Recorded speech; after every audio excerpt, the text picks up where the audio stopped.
Vamos abrir de novo no Salmo 19. Salmo 19, a partir do versículo 7, faremos leitura até o versículo 10. Salmo 19, 7 a 10. A lei do Senhor é perfeita e restaura a alma. O testemunho do Senhor é fiel e dá sabedoria aos simples. Os preceitos do Senhor são retos e alegram o coração. O mandamento do Senhor é puro e ilumina os olhos. O testemunho do Senhor é límpido e permanece para sempre. Os juízos do Senhor são verdadeiros e todos igualmente justos. São mais desejáveis do que o ouro, mais do que o muito ouro depurado, e são mais doces do que o mel e o destilar dos favos. No primeiro dia, a tarefa que foi dada era ler o Salmo 19 e reconhecer ali aspectos da comunicação geral de Deus e aspectos da comunicação pessoal de Deus. Os primeiros 6 versículos falam da criação, e a criação ela é entendida como uma revelação global de Deus. Por isso que Paulo aos Romanos, capítulo 1, diz que nenhum dos homens é desculpável. Eles são indesculpáveis, porque nós temos a criação para reconhecer que há um Deus. Mas se desejamos conhecer esse Deus de forma mais pessoal, precisamos de algo mais específico, algo mais pessoal. E aí temos a palavra de Deus, desenhada pelo Senhor de forma tão precisa. E ontem vimos que assim como o homem foi criado, primeiro um corpo, depois Deus soprou nele o fôlego de vidas, e ele se tornou alma vivente. Da mesma maneira, a palavra de Deus tem esses 3 aspectos. Uma parte de forma, uma parte que diz respeito à nossa alma, o intelecto, a parte, os sentimentos e os pensamentos da palavra, mas é mais do que isso. É um livro que foi soprado por Deus, como diz 2 Timóteo, capítulo 3, versículo 16. Toda a Escritura é inspirada por Deus, mas o significado é soprado por Deus. Assim como Deus soprou em Adão, Ele soprou sobre a sua palavra. E agora, graças a essa correspondência que existe entre o homem criado e a palavra de Deus, pode haver comunicação. Essa não é o único requisito. Nós estamos trabalhando esses requisitos. Ontem falamos um pouco da necessidade do desejo de viver pela palavra de Deus. Bem, agora entramos na segunda parte do Salmo, em que o assunto é a palavra de Deus. É a comunicação pessoal entre Deus e o homem. O irmão Christian gostava de dizer o seguinte, que Deus tinha 2 galerias de arte. Uma galeria de arte era a criação. E essa está retratada nos versículos de 1 a 6. E a outra galeria de arte era a palavra de Deus, que está retratada aqui no versículo 7 a 10. E aqui vamos apenas ler alguns dos adjetivos que são utilizados para descrever a palavra de Deus. Perfeita, versículo 7, a primeira parte. Fiel, versículo 7, a segunda parte. Retos, falando dos preceitos do Senhor. Puro, falando do seu mandamento. Límpido, versículo 9, e verdadeiros, e igualmente justos. Então vemos que a natureza da palavra de Deus, ela é espiritual, porque ela foi soprada por Deus. E por isso, ela tem todas essas características que nenhum outro livro sobre a face da terra tem. Escolha o livro e veja se todos esses adjetivos se aplicam a qualquer um desses livros. E a resposta é não. Abra comigo um versículo no Evangelho de João, que nos ajuda a entender também o caráter único da palavra de Deus. João capítulo 6 e o versículo 63. João 6, 63. O Espírito é o que vivifica, a carne para nada aproveita. As palavras que eu vos tenho dito são Espírito e são vida. A palavra de Deus não é meramente um livro, não é meramente um conjunto de fatos, histórias, ideias, conceitos, doutrinas, descrições, biografias, não. Além disso, elas são espírito e vida. E ela só poderia ser espírito e vida porque Deus soprou. E esse sopro de Deus lhe conferiu essas características. Muito bem, uma das consequências imediatas do fato da Escritura ser inspirada é que ela é inerrante. Inerrante significa que não existe nela nenhuma falha. Agora, o curioso é que tantas vezes encontramos coisas que nos parecem contraditórias, ou talvez uma situação muito mais comum, duas posições antagônicas, ambas baseadas no mesmo texto. Isso é comum, né? Uma pessoa pensa de um jeito e usa como base um determinado texto. Uma outra pessoa pensa de uma forma quase que diametralmente oposta e, para nossa surpresa, ela se baseia exatamente no mesmo texto. Como é que pode, né? Bom, certamente alguns textos podem ser entendidos de mais de uma maneira. Esse não é o assunto de agora. O assunto de agora é percebemos que a palavra de Deus, ela é inerrante, mas não a nossa interpretação. Precisamos ter isso com grande clareza diante de nós. Porque muitas vezes nós achamos que há conflito. Saiba que esse conflito não está no texto. Esse conflito está em nós, na maneira com que nós interpretamos o texto. Então eu gostaria de considerar um episódio na vida do Senhor que pode nos ajudar um pouco com esse conceito. Vamos abrir no livro de Lucas, no capítulo 10. Lucas capítulo 10, a partir do versículo 25. Conhecemos esse trecho como a parábola do bom samaritano. Eis que certo homem, intérprete da lei, se levantou com o intuito de pôr Jesus à prova e disse-lhe: Mestre, que farei para herdar a vida eterna? Então Jesus lhe perguntou: Que está escrito na lei? Como interpretas? A isto ele respondeu: Amarás o Senhor teu Deus de todo o teu coração, de toda a tua alma, de todas as tuas forças e de todo o teu entendimento. E amarás o teu próximo como a ti mesmo. Então Jesus lhe disse: Respondeste corretamente. Faze isto e viverás. Ele, porém, querendo justificar-se, perguntou a Jesus: Quem é meu próximo? E aí vem o que conhecemos como uma parábola. É muito instrutivo, mas temo que se a gente entrar pela parábola agora, acabaremos nos desviando um pouco do foco. Então observe que vem esse intérprete da lei com uma atitude que não era boa, porque ele quis colocar o Senhor em prova. E ele fez uma pergunta ao Senhor. E a resposta do Senhor foi na forma de outras duas perguntas.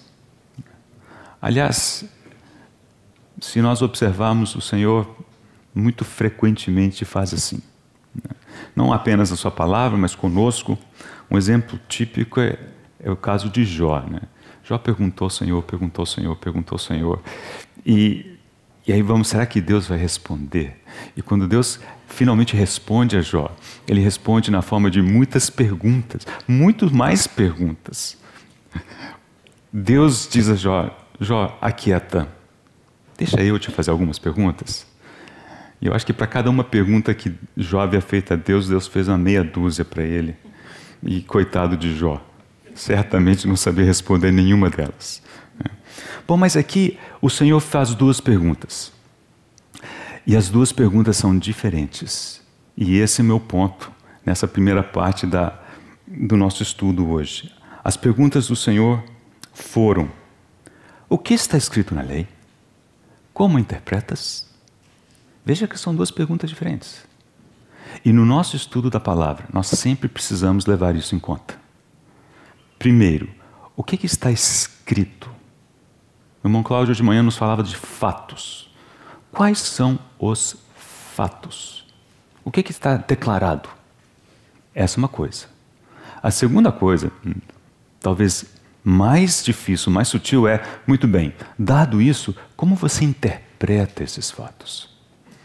Na descrição da palavra de Deus, não há qualquer falha, não há qualquer erro, não há nenhuma inconsistência.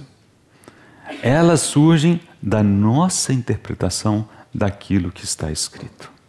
Então, quando esbarramos em dificuldades, e elas existem, são concretas, nós não sabemos explicar todas as coisas, usamos uma explicação para uma coisa que nos coloca em conflito com outra, mas precisamos lembrar que esse problema é nosso, ele está do nosso lado. É aquilo que eu interpreto, a minha interpretação não está boa. Eu preciso caminhar um pouco mais, eu preciso conhecer o Senhor um pouco mais, eu preciso ser mais tratado para enxergar coisas que eu não enxergo hoje. No que diz respeito à palavra de Deus, ela é inerrante. Por isso, quando o Senhor fez essa pergunta ao intérprete, e observe que a profissão dele era interpretar a lei. Então, ele disse, olha, o que está escrito? E depois, como interpretas? Então, irmãos, sempre que você e eu estudarmos a palavra, tenhamos isso claro na nossa mente. Uma coisa é o que está escrito. Se eu entendo ou não, se eu consigo interpretar bem ou não, isso é outra história. Quando eu tiver dificuldade, eu não posso ter a petulância, coragem de transferir a dificuldade para o texto e dizer, o texto não é preciso, tem essa falha. Muito pelo contrário, essa dificuldade cabe a nós. Muito bem. O que aconteceu no resto da conversa? Esse intérprete da lei citou dois textos. E se vocês forem ao original, ou seja, ao Antigo Testamento, de onde ele puxou esses versículos, ele citou muito bem. Então ele sabia sim, o que estava escrito. Esse dever de casa ele havia feito bem. E continuamos a leitura e o Senhor já lhe dá o parabéns, Jesus diz, respondeste bem.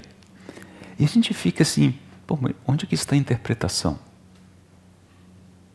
Eu fiquei pensando, o Senhor disse que respondeu bem, o Senhor fez duas perguntas, e é como se ele tivesse respondido apenas uma, e o Senhor disse, tudo bem, vai, faz isso e viverás.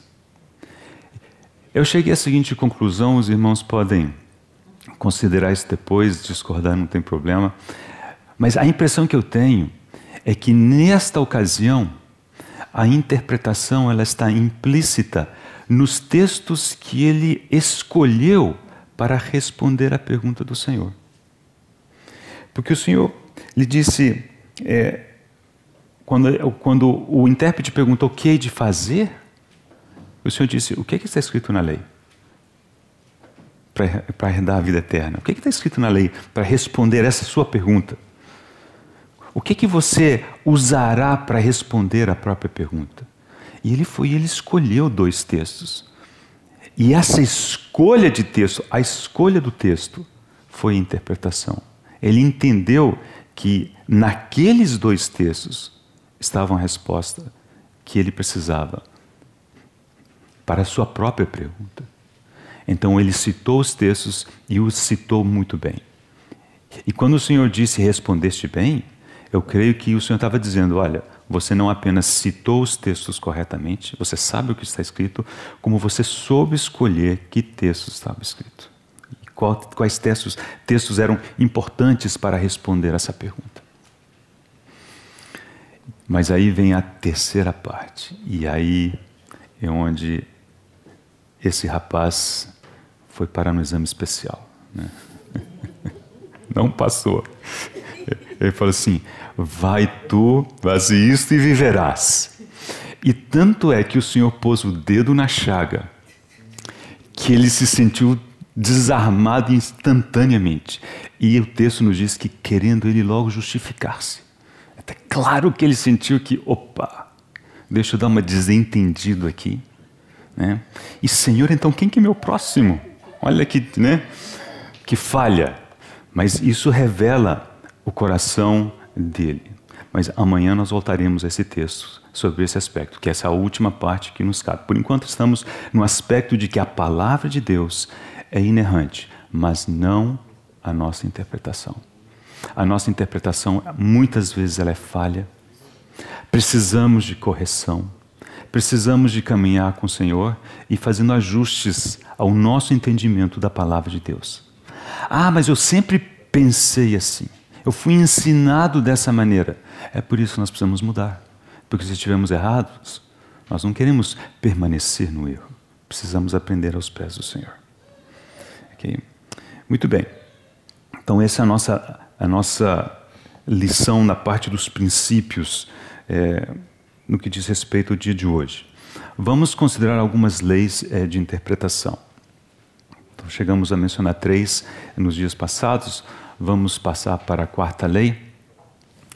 E a 4ª lei, conforme temos seguido essa lista que o irmão Christian propõe no livro, ela chama a lei da revelação progressiva. Em poucas palavras, essa lei diz que existe uma progressão ao longo da Bíblia, em termos da revelação. Ela não tem, veja o que eu vou dizer, ela não tem o mesmo caráter do antes e do depois. Contudo, é a palavra de Deus sempre, e ela é inerrante sempre. E todas aqueles adjetivos que havíamos mencionado do Salmo 19 se aplica a toda a palavra de Deus. Mas isso não significa que não haja uma progressão. A revelação de Deus, ela é progressiva. O que Deus podia falar a Adão não era tudo. Houve realidades que o Senhor teve que esperar séculos para revelar. O próprio Senhor Jesus, certa vez, disse para os seus discípulos: há tantas outras coisas que eu tenho a vos dizer, mas não direi agora porque vocês não podem suportá-lo. Não é? Observe como há uma diferença muito marcante entre o primeiro sermão do Senhor, registrado na palavra, e o último sermão do Senhor, registrado na palavra. O primeiro é o Sermão do Monte. O segundo, ou o último, né? O último é o sermão que encontramos em João. Capítulos 13, 14, 15, 16, 17. O primeiro tem cara de lei. Ouvistes o que foi dito aos antigos: não adulterarás, eu porém vos digo. E assim vai. Mas por quê? Porque nessa posição, esse sermão do Senhor tinha que fazer o vínculo, a conexão com o que vinha antes. É o que vinha antes? O Antigo Testamento, a lei. O Senhor tem que dizer: olha, existe a lei, eu porém vos digo. Então as características desse sermão são muito diferentes do último sermão. Esse último sermão, ele é fortemente espiritual. Ele fala do Espírito Santo que seria enviado, do Espírito Santo que os conduziria para toda a verdade. Mas é claro, porque ele estava preparando os discípulos para uma outra fase. Essa outra fase era a fase em que ele não mais estaria fisicamente presente com eles. Era a fase da igreja, era a fase do Novo Testamento. Então, mesmo o Senhor, se vocês compararem esse primeiro discurso ao último, há uma progressão. O que não quer dizer que um é superior ao outro. Tudo é a palavra de Deus. Tudo é a palavra do Senhor. Mas é porque aquele momento exigia uma coisa, aqui exigia outra. Por que essa lei é importante? Porque é só assim que a gente entende certas coisas do Antigo Testamento. Poligamia, por exemplo. Por que Deus permitia isso em alguns momentos, permitiu isso em alguns momentos da história? Porque aquele era um outro momento, né?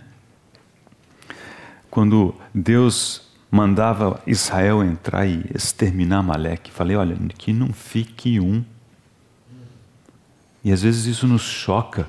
Claro que isso tudo tem um forte significado espiritual que nós não vamos entrar agora, mas o fato é que, se olharmos a progressão, então entenderemos que aquilo, naquele momento, era tolerável por Deus. Então, quando lemos a palavra de Deus, nós temos que fazer essa distinção. O que lemos no Antigo Testamento precisa de um olhar diferente daquilo que lemos no Novo Testamento. E mesmo dentro do Novo Testamento, aquilo no início é uma coisa, aquilo no final é outra. Esse conceito da progressão é muito, muito relevante. E o irmão ilustra isso com, por exemplo, o conceito de cordeiro. Pega a palavra cordeiro e observe como é que ela avança ao longo da Bíblia. A primeira menção da palavra cordeiro é aquele evento de Abraão e Isaque. Quando Isaque pergunta a Abraão, meu pai. E Abraão responde, eis aqui, meu filho, estou aqui. Isaque faz a seguinte observação. Está aí a lenha, está o fogo, mas onde está o cordeiro para o holocausto? Essa é a primeira menção da palavra cordeiro na Bíblia. Observe que é para o holocausto. Era alguma coisa muito mais elevada, muito mais abrangente do que simplesmente um sacrifício pelo pecado. E isso é que estava no coração de Deus. Depois passa o tempo, volta o conceito de cordeiro. Em Êxodo capítulo 12, é o cordeiro pascal. Ali já é uma coisa mais específica.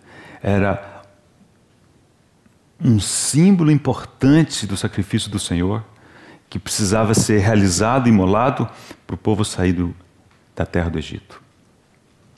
Avançando um pouco mais, mas até ali, o cordeiro era simplesmente um animal. Não havia qualquer conexão com a pessoa do Senhor. Mas em Isaías 53, diz que o Senhor foi levado como cordeiro ao matadouro. E ali, pela primeira vez, talvez, há uma conexão mais clara do animal cordeiro com a pessoa do Messias.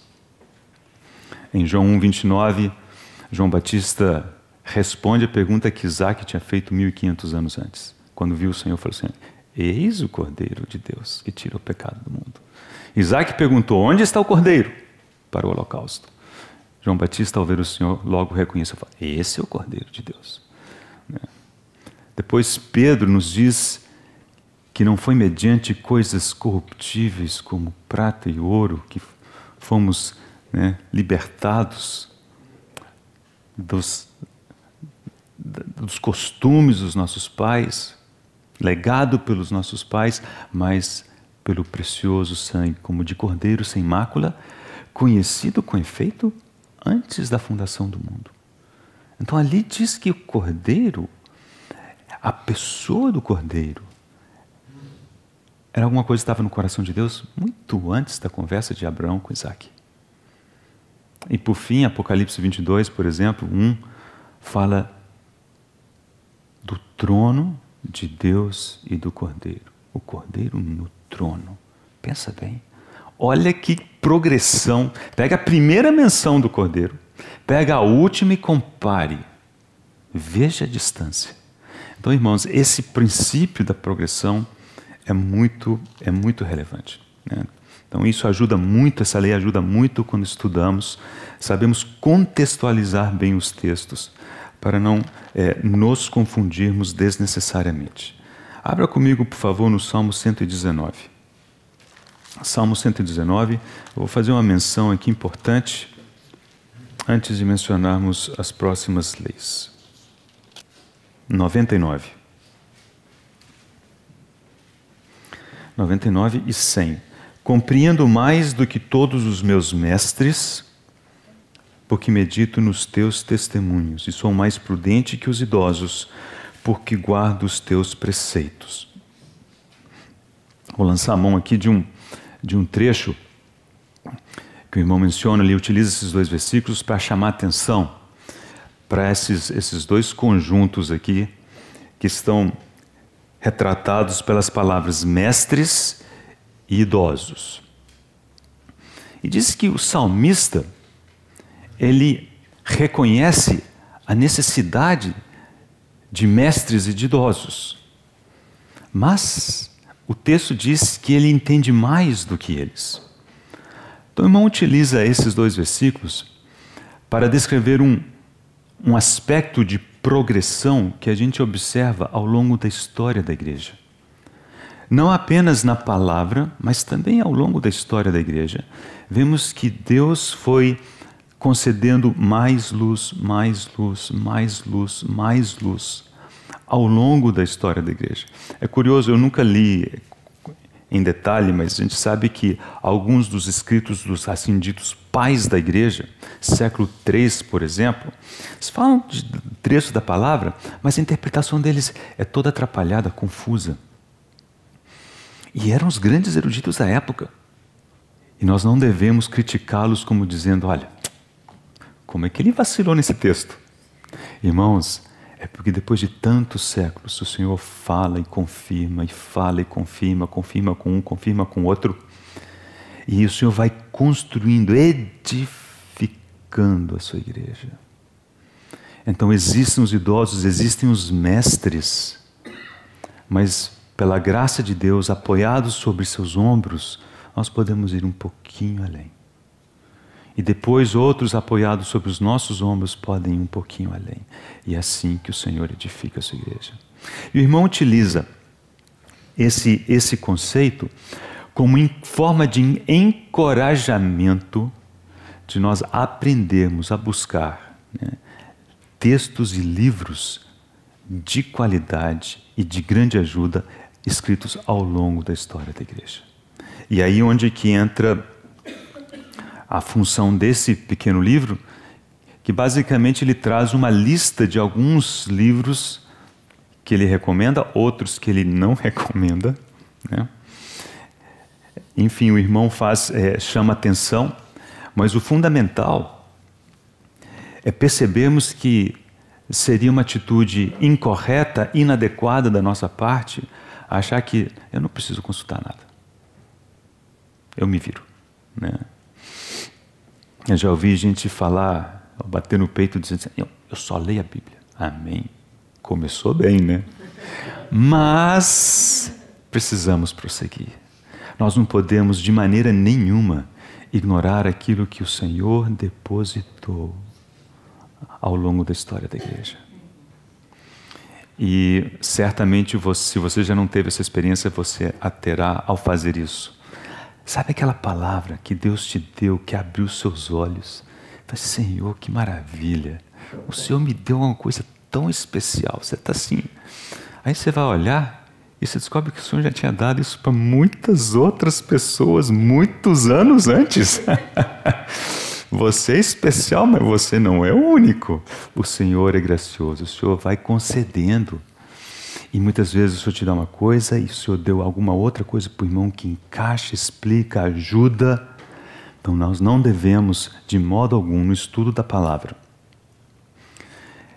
desprezar a ajuda que recebemos de outros, seja na forma de livro, seja na forma de ouvir, né? Fique atento para aquilo que ocorre ao seu redor. Pessoas, irmãos e irmãs, na família, o Senhor fala de muitas maneiras. Mas a palavra de Deus é sempre a primeira e a única. Começamos ali, a palavra de Deus, a única autoridade. Tudo mais tem que ser avaliado à luz da palavra. Muito bem. Próxima lei é a lei que a gente chama da revelação paralela. O Senhor mostra, né, um texto e ele traz paralelos. Junto com isso, existe um outro nome que o irmão dá, alguma coisa do tipo, a menção única. Então, qual que é a distinção entre essas duas? São dois lados da mesma moeda. Bom, muito bem. Às vezes encontramos concentrados em um único lugar da palavra o que nós quase poderíamos chamar como uma revelação completa de um determinado assunto. Completa entre aspas, né? Porque se fosse completa hermeticamente fechada, não precisaríamos do resto e sabemos que precisamos do resto. Mas ninguém pode negar, por exemplo, que 1 Coríntios capítulo 13, que é um capítulo que fala do amor, ali está concentrado o essencial desse assunto. Assim como no capítulo 15 de 1 Coríntios, o assunto é a ressurreição. Hebreus capítulo 11, a fé. Mateus capítulo 24, as coisas do porvir. Então vemos que as coisas, não significa que não existam outros textos que falem dessas coisas, mas de alguma maneira prove a Deus concentrar, né, naquele lugar o grosso, a essência, o cerne, o esqueleto daquele assunto. Então, no estudo desses temas, vale a pena começar por esses textos. O outro lado da moeda é quando o Senhor coloca coisas correspondentes em lugares distintos, né? Então, por exemplo, Gênesis capítulo 1 fala de criação. Gênesis capítulo 2 também fala da criação. Mas são dois enfoques distintos. O primeiro enfoque do capítulo 1 é como se fosse Deus como criador. Ele criou. Capítulo 2, ele redentor. Vemos ele criando, falando com o homem criado, já com preocupação de fazer esse homem crescer e avançar na presença dele. O livro de Reis e o livro de Crônicas se eu ler, as histórias parecem as mesmas, e são as mesmas histórias. Mas Reis é um relato, quase que civil. Ao passo que Crônicas já traz uma interpretação do Espírito Santo daqueles fatos relatados também no livro de Reis. Um outro exemplo muito bonito, Salmos 105 e 106. Colocando lado a lado, os dois salmos falam da história de Israel. Mas um fala da história de Israel do ponto de vista de Israel, e o outro a história de Israel do ponto de vista de Deus. Então são textos paralelos com enfoques diferentes. Então precisamos reconhecer esses textos quando estudarmos um determinado assunto. E muito nos ajuda vermos esses paralelos, porque as coisas se tornam complementares. Ainda nessa linha, dentro desse contexto dessa lei, existem o que podemos chamar dos textos intercalados, ou sanduíches, se você quiser pensar nesses termos. Alguns exemplos, deixa eu mencionar, e nós vamos ler um com um pouco mais de cuidado. Havíamos falado de 1 Coríntios capítulo 13. Muito bem. Esse capítulo está aqui. Antes você tem o 12, depois você tem o 14. E o 12 e o 14 falam de dons. É como se vem o texto e Paulo diz, eu tenho que falar de dons. Então, capítulo 12, quanto que me escrevestes, aí fala dos dons, ele tenta ajudar.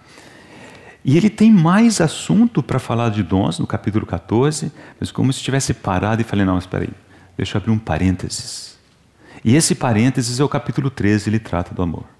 Então, se eu olhar o como um todo, Às vezes a gente fica pensando assim, aqui um parênteses, eu pulo aqui e continuo a leitura no capítulo 14. Mas o que significa do ponto de vista da construção do texto? Esse parênteses. Significa que, no caso particular de 1 Coríntios, o capítulo 13 é aquilo que deve nortear o nosso entendimento do assunto que está sendo tratado. Então, no contexto da igreja, o exercício dos dons só será feito de maneira agradável a Deus se for feito em amor. Sem o amor, as coisas vão desandar muito depressa. Um outro exemplo que encontramos na palavra de Deus me fugiu aqui. Eu vou lembrar, mas vamos para o terceiro exemplo. Marcos capítulo 11. O outro exemplo era Mateus capítulo 16 e 18. Nós não vamos abrir, eu vou apenas mencionar para os irmãos. Esses são os dois capítulos em que o Senhor, os únicos dois capítulos, em que o Senhor Jesus utiliza a palavra igreja. No capítulo 16, na conversa com Pedro, dizendo que sobre esta rocha edificarei a minha igreja. E no capítulo 18, quando o Senhor dá as instruções de como lidar com aquelas dificuldades que surgem no contexto, ele diz, se não te ouvir, comunica à igreja. Então, as duas únicas vezes que o Senhor utilizou a palavra igreja estão nos capítulos 16 e 18 de Mateus. O que ficou no meio? Então, de novo, temos um sanduíche, o capítulo 17. E quando você pensa no capítulo 17 de Mateus, qual é a primeira lembrança que a gente tem? Do Senhor no Monte da Transfiguração. E mais uma vez a gente pode imaginar assim, no contexto da igreja, nós não teremos uma vida de igreja sadia, a menos que estejamos permanentemente contemplando o Senhor em toda a sua glória. Ele como o único. Lembre-se que foi nessa ocasião em que os céus interromperam o discurso de Pedro, que já vinha ele com uma ótima ideia. Ótima ideia. Assim achava ele, né? Senhor, bom estarmos aqui. Farei 3 tendas, uma para ti, uma para Moisés, uma para Elias. E falava ele ainda, quando o céu se abriu, e disse, este é o meu filho amado. A ele ouvi.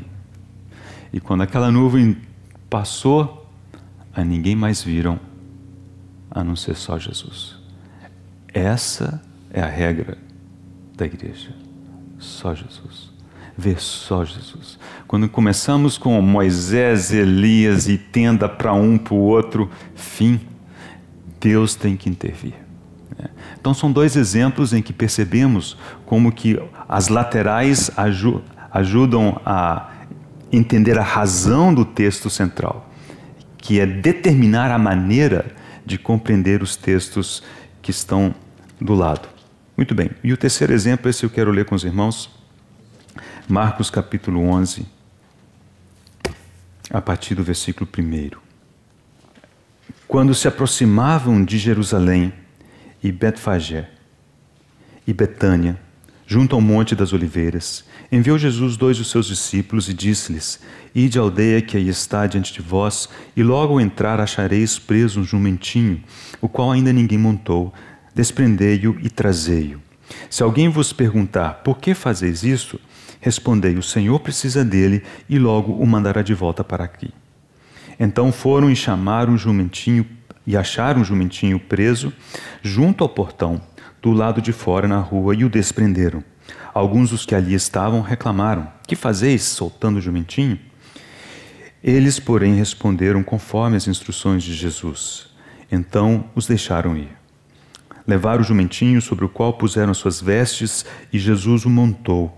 E muitos estendiam as suas vestes no caminho, e outros ramos que haviam cortado dos campos.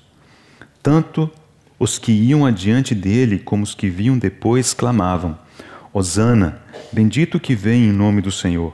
Bendito o reino que vem, o reino de Davi, nosso pai. Hosana nas maiores alturas. E quando entrou em Jerusalém, no templo, tendo observado tudo, como fosse já tarde, saiu para Betânia com os 12. No dia seguinte, quando saíram de Betânia, teve fome. E vendo de longe uma figueira com folhas, foi ver se nela porventura acharia alguma coisa. Aproximando-se dela, nada achou, senão folhas, porque não era tempo de figos. Então lhe disse Jesus: nunca jamais coma alguém fruto de ti. E seus discípulos ouviram isto, e foram para Jerusalém. Entrando ele no templo, passou a expulsar os que ali vendiam e compravam, derribou as mesas dos cambistas e as cadeiras dos que vendiam pombas, não permitia que alguém conduzisse qualquer utensílio pelo templo. Também os ensinava e dizia: não está escrito, a minha casa será chamada casa de oração para todas as nações? Vós, porém, a tendes transformado em covil dos salteadores. E os principais sacerdotes e escribas ouviam essas coisas e proclamavam um modo de lhe tirar a vida, pois o temiam, porque toda a multidão se maravilhava de sua doutrina. Em vinda a tarde, saíram da cidade. Observaram que esse texto é um texto sanduíche? Descreve a entrada do Senhor em Jerusalém. O Senhor chegou em Jerusalém, viu o templo, foi para Betânia. E ele voltou para Jerusalém no dia seguinte. Só que nesse ítero, temos os versículos 12 a 14, que conta a história da figueira. Que coisa mais, fora de compasso. Será que não seria preferível ter contado a história toda de Jerusalém e depois contasse o caso da figueira? Mas, irmãos, a posição desses versículos aqui são a chave para entendermos como que o Senhor via Jerusalém e para entendermos por que o Senhor falou daquele jeito para a figueira. Porque diz que ele viu a figueira,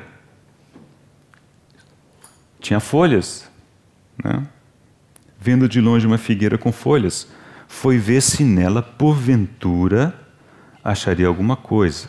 Aproximando-se dela, nada achou, senão folhas, porque não era tempo de figos. E depois o Senhor a amaldiçoou. Você já se perguntou por que o Senhor amaldiçoou a figueira? Não era tempo de ter figos. Mas aí nos dizem os entendidos que a figueira naquele local, a sequência deles é: primeiro solta os figos, depois as folhas. Se tem folha, então tem figo. Vocês percebem? E é por isso que o texto diz que o Senhor, vendo as folhas, foi ver se acharia nela alguma coisa.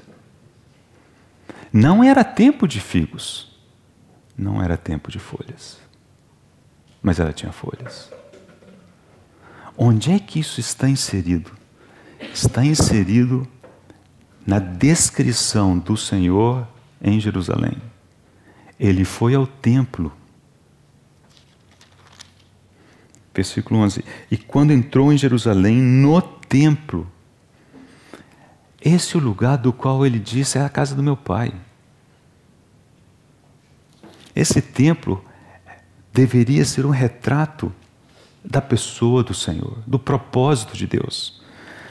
Tendo observado tudo, como fosse tarde, saiu para Betânia com os 12. Imagine você, vindo de viagem, voltando para casa, chega em casa, olha em volta e vai para o hotel. Tem algo errado. Tem algo errado. O objetivo é ficar lá, é sua casa. Ele voltou para Betânia. E o resto do texto nos diz o que havia acontecido é que aquela situação toda, aquele templo, estava de ponta de cabeça. Os cambistas estavam lá. Eles vendiam pombas. Para que os pombas? Para os sacrifícios. Os sacrifícios estavam em funcionamento. O sacerdócio estava em funcionamento. Folhas. Tem folha? tem que ter fruto. Mas ele foi lá, não tinha fruto. Aquilo eram regras, procedimentos que haviam se tornado vazios com o tempo. Irmãos, nós não entenderemos esse texto, nós não teríamos a percepção do que realmente passava no coração do Senhor, sem a história da figueira ali no meio. E aí entendemos porque o Senhor determinou aquelas palavras para a figueira, porque, a bem da verdade, era a sua declaração com respeito a Israel. Irmãos, há momentos em que está tudo bem não ter fruto. Nós somos assim. Passamos por períodos em que o Senhor tem que lidar conosco e precisamos ser trabalhados pelo Senhor. E o nosso fruto zera. Irmãos, não tem problema.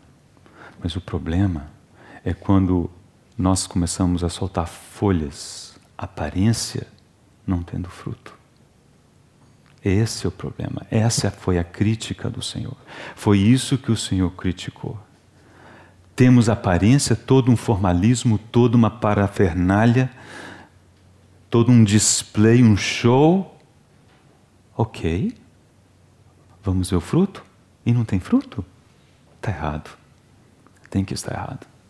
Então, irmãos, observe como observarmos esses textos sanduíche, como que eles são importantes e como eles nos ajudam a entender.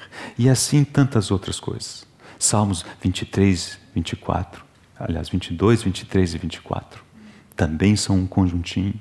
E assim sucessivamente. Muito bem. Então, com isso, termino aqui essa segunda parte. Deixa eu mencionar rapidamente algo de Balaão antes de passar alguma tarefinha para os irmãos. A tarefa para amanhã ela é um pouquinho diferente, porque amanhã é nosso último dia, né?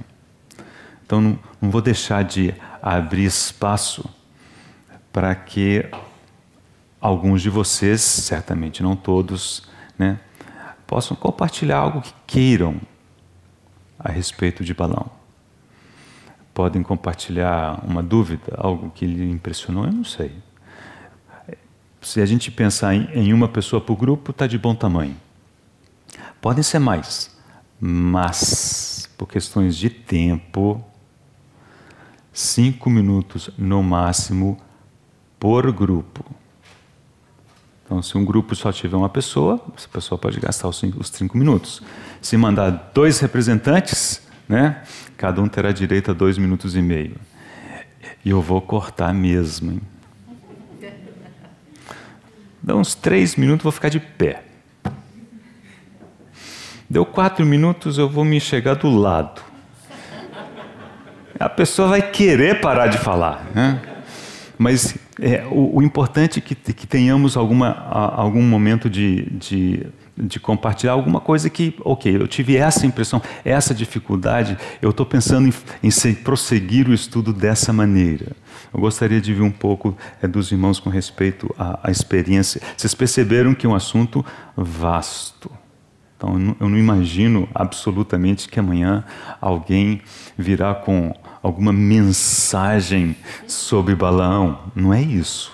Mas um pouco da experiência ao longo da semana com respeito a esse texto. Deixa eu costurar, né, um pouco a questão do Balaão com 2 coisas que eu mencionei hoje. Uma delas é, se pensarmos na questão da progressão ao longo da Bíblia, observe que Balaão é um profeta que vem muito antes dos profetas que nós reconhecemos, os grandes profetas e os profetas menores. Ele vem muito antes. Aliás, a história dele está lá em Números.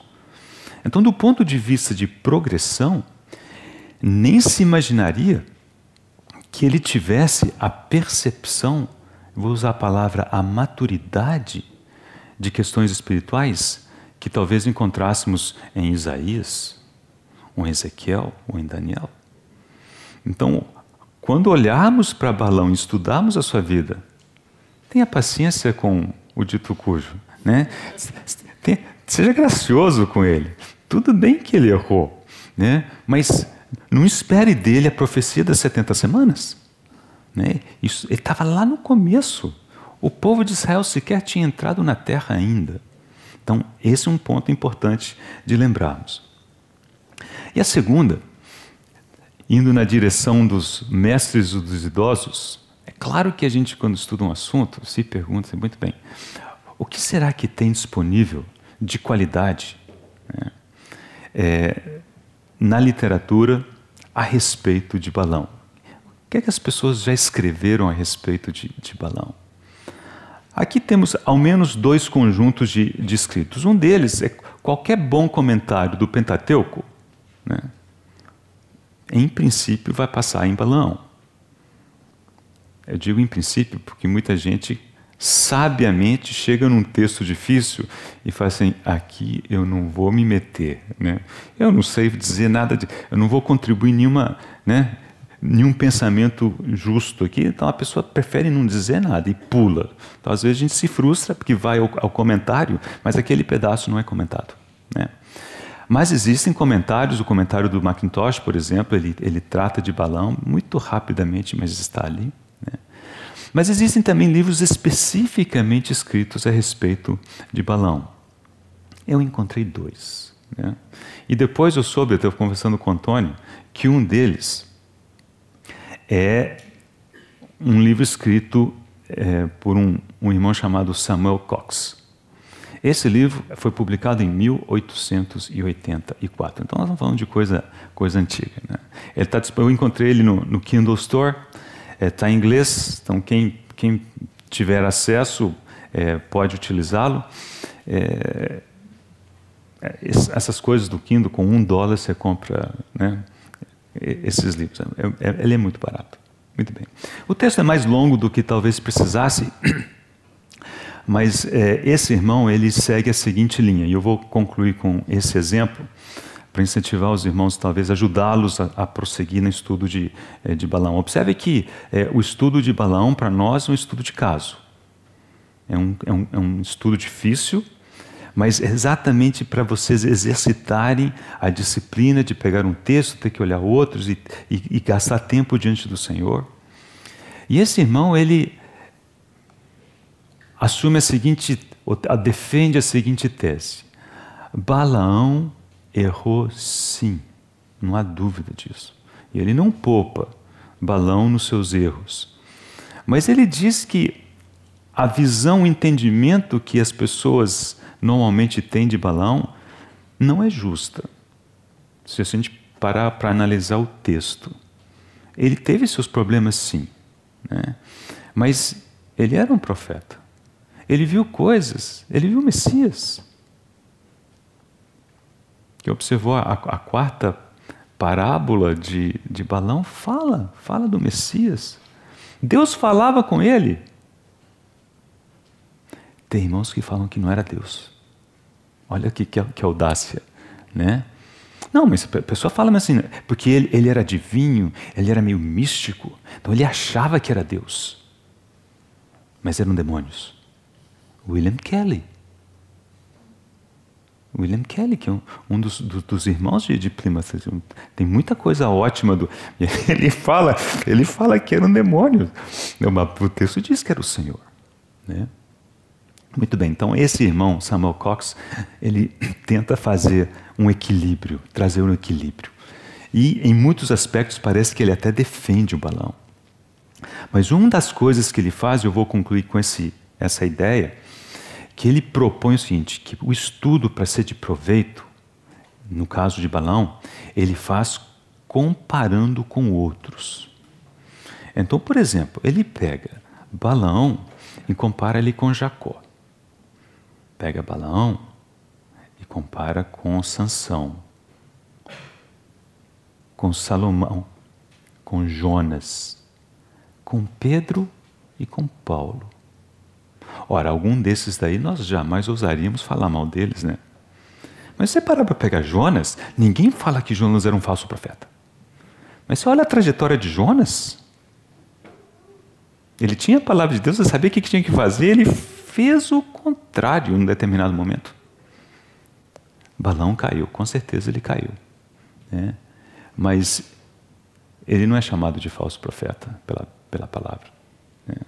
Então, às vezes, comparando esses personagens, nós temos talvez um equilíbrio melhor na palavra de Deus para analisarmos como é importante isso. Porque a gente às vezes vai a um determinado assunto e já vamos com toda uma carga, vou usar a palavra preconceito no sentido literal, um conceito prévio. Seja nosso, seja de alguma coisa que ouvimos, a gente já vai com uma certa tendência. E às vezes o Senhor está querendo nos trazer para o lado de cá. Como é que o Senhor há de nos chamar a atenção e nos corrigir? Então nós precisamos ter esses guias, essas leis para nos ajudarem a estudar a palavra de Deus de forma mais tranquila, né? Mais correta. Irmãos, então nós vamos dividir em grupos. Qual que é o desafio hoje? Preparem-se para amanhã, né? Porque hoje é o dia que vocês vão decidir talvez quem vai, quem quer, o que vocês vão... Alguém vai representar talvez o grupo, né? Porque amanhã, nessa parte, nós não teremos mais a parte do... Eu vou dar algumas dicas de sugestões de como prosseguir no estudo da vida de Balaão, mas não haverá o dever de casa para o sábado, para a sorte dos irmãos, né? Então, quando o Lawrence concluir na sexta-feira, estaremos concluídos, né? Então, vamos dividir em grupos, e a minha sugestão é que vocês decidam, né? Se há algo, ninguém é obrigado a fazê-lo. Mas se há algo que os grupos gostariam de trazer e comentar, ajudar a se incentivarem mutuamente nesse estudo de Balaão. Mais uma vez, tendo concluído essa parte, os irmãos estão dispensados. Ok? Amém, irmãos.